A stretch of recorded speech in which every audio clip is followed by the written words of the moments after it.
अल्लाहु अकबर, अल्लाहु अकबर, ला इलाहा इल्लल्लाह। और ये बिल्कुल साफ होना चाहिए कि उस अल्लाह का कोई बेटा नहीं है, कोई भतीजा, कोई दामाद और कोई नहीं है, एक है अल्लाह। और इस तरीके से हमें अल्लाह की इबादत से, जिसे हम इस्लाम में तौहीद कहते हैं, एक तौहीद हमारी सबसे बड़ी बुनियादी सोच है। और उसी पर हम सारी दुनिया को, खाली भारत के लोगों को, इंडिया के लोगों को नहीं, सारी दुनिया के इंसानों को एक झंडे के नीचे ला सकते हैं, एक तौहीद के झंडे के नीचे ला सकते हैं।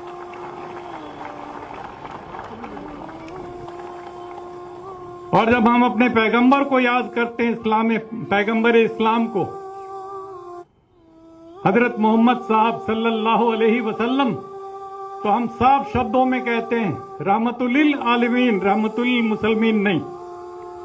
इसलिए सारी दुनिया और उसके लिए करुणा, उसके लिए दया, उस पैगाम को लेकर के जो लोग सारी दुनिया में, इसलिए इस्लाम खाली मुसलमानों का नहीं है, पूरी इंसानियत का मजहब है। और इस नाते से मुझे आपने अपने बीच में बुलाया, इतनी बड़ी इज्जत दी, मैं बहुत मशकूर हूं आपका, और आपके इंतजामात से बड़ा मुतासिर हूं। मुझे बहुत खुशी हो रही है। 1984 में जब इंदिरा गांधी जी की हत्या के बाद सिखों को कत्लो गारत हुई, तो सबसे पहले सिखों को बचाने के लिए मैं कूदा था। और उस समय सिर पर इस रंग की पट्टी बांधे एक गोडसे भगत कह लो या हिंदुत्व वाला, वो मेरे ऊपर छुरा लेकर के दौड़ा लाजपत नगर दिल्ली में, और कहता तू गद्दार है, कौम का गद्दार है। मुझे समझ करके कि मैं हिंदू हूं, मैं सिखों को क्यों बचा रहा हूं, मैंने कहा तुम इंसानियत का कत्ल कर रहे हो, इसलिए मैं तुम्हारे खिलाफ। और जब जामा मस्जिद, बाबरी मस्जिद शहीद हुई, तो सबसे पहले मैंने खड़े होकर के उसकी मजम्मत की। तो मैंने कहा ये बिल्कुल गलत काम हुआ है, हमारे देश के संविधान के स्पिरिट के साथ धोखा हुआ है। और उसके पूरी की पूरी यूट्यूब आप लोग सुनिएगा, देखिएगा, जो मुझे कहना है बाबरी मस्जिद के बारे में। और वहां पर जो कहते हैं राम मंदिर है, उसका कोई सबूत नहीं है, लेकिन उसको उन्होंने सुप्रीम कोर्ट तक ने कह दिया अपने फैसले में कि कोई सबूत नहीं है। ये भी कह दिया कि 49 में उसके अंदर मूर्ति रखना गैर कानूनी था। ये भी कह दिया कि वहां पर उसको गिराना, बाबरी मस्जिद को, गैर कानूनी था, जुल्म था। ये सब कहने के बावजूद उन्होंने वो उन्हीं को सौंप दिया। ये कैसा सुप्रीम कोर्ट है, हमारी समझ में नहीं आया। लेकिन अब हमें उम्मीद है आने वाले दिनों में जब इसके ऊपर बहस होगी, इन कानूनों के ऊपर, तो कम से कम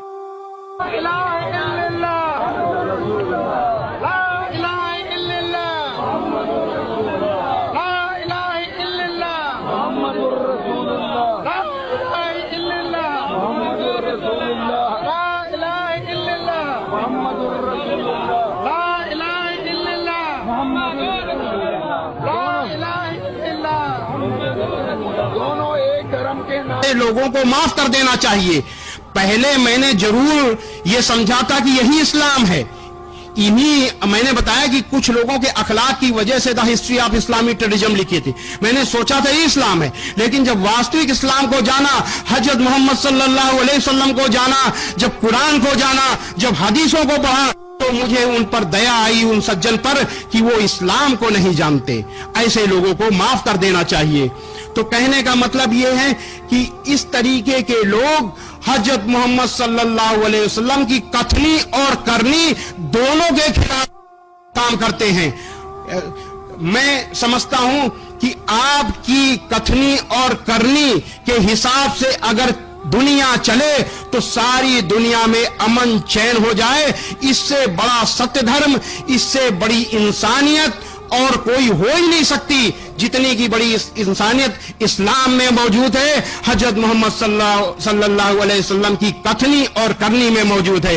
एक बार मैं अपने हिंदू भाइयों को बताऊं कि एक बार हजरत मोहम्मद सल्लल्लाहु अलैहि वसल्लम से एक सज्जन ने कहा कि ऐ अल्लाह के रसूल, अपने विरोधियों के लिए बद्दुआ कीजिए और उन पर लानत भेजिए।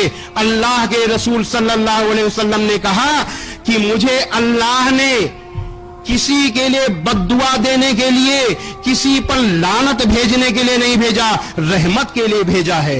और कुरान मजीद में अल्लाह का आदेश मौजूद था। कुरान मजीद की सूरा 21 आयत नंबर 107 में है कि ऐ मोहम्मद, हमने तुमको सारी दुनिया के लिए रहमत बनाकर भेजा है, केवल मुसलमानों के लिए नहीं, सारी दुनिया के लिए रहमत यानी दयालु बनाकर भेजा है। अल्लाह के रसूल सल्लल्लाहु जब तक करोगे ना थोड़ा ना भाई थोड़ा मुंह बड़ा वीडियो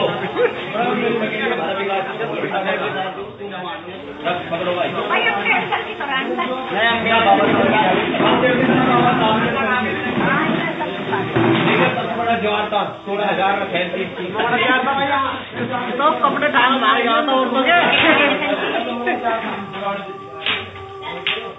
हमारी बैठ बैठ की पक्षी सारे जलवाजो तो ठाकुर था ठाकुर था भाई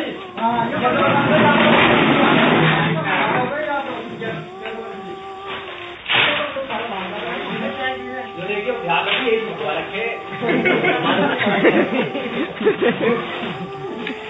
परमात्मा रविदास जयंती के ऊपर उनके माता पिता कौन है बताओ।